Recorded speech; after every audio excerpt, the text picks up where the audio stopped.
Stephen Faig with Database Trends and Applications here at the Data Summit Conference in New York City with Chuck Ezell from Datavail. Chuck, what are you here to talk about with attendees today?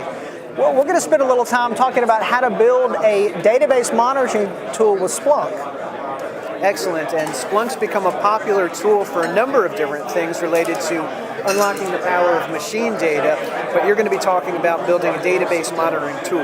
Yeah, we're going to actually look at it from a different perspective.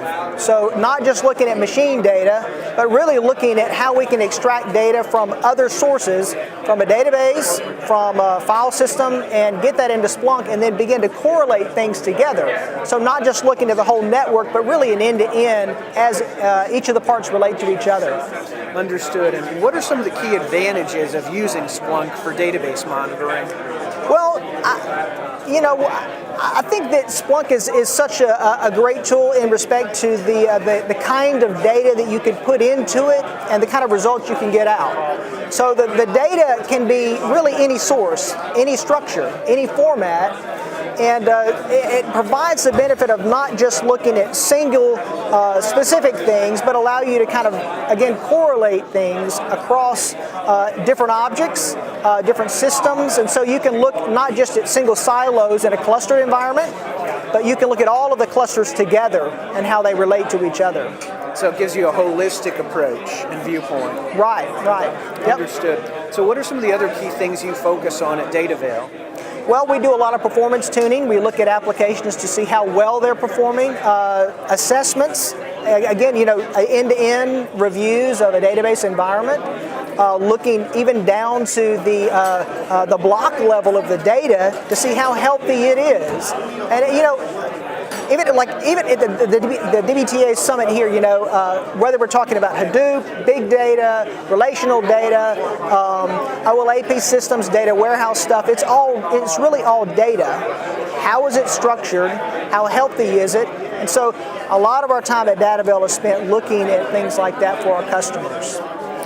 Do you see the demands of database administrators and their roles changing and evolving as new types of data sources are brought into the enterprise? Yeah, we do, because the roles change as the need for data and need for understanding why we're collecting data we're collecting, how to manage that data. With every new platform, there are different ways to tune the data, to manage the data. And with the DBAs today of having to deal with so many databases already in the environment, we've kind of moved past the reality of having one massive database, and now we have these small databases. They're different types, different platforms, they do different things, and there's a lot of data that moves between them.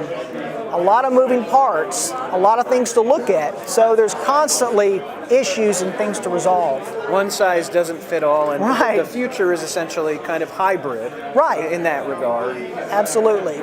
So you're going to be presenting on a webcast with us next Thursday on ETL tuning for BI. Maybe you could just talk a little bit about what you're going to be covering during that webcast. Yeah, absolutely. We're going to do a quick high-level overview of what an ETL is, maybe the elements that are involved, and how to tune that. Opportunities where there might be potential bottlenecks in your ETL, things to look at, and then some approaches you might could apply to remediate those bottlenecks, speed things up. So whether that's an ETL or an ELT, looking at the different sources, the places where you're staging and transforming that data, and then the targets where you're writing it.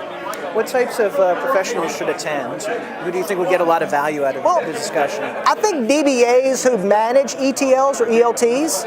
I think managers who want to understand really what an ETL is. Again, it's from a high level, so we're not going to drill down deep into specific tuning of the SQL itself, but we're going to talk about concepts and ideas that can be applied.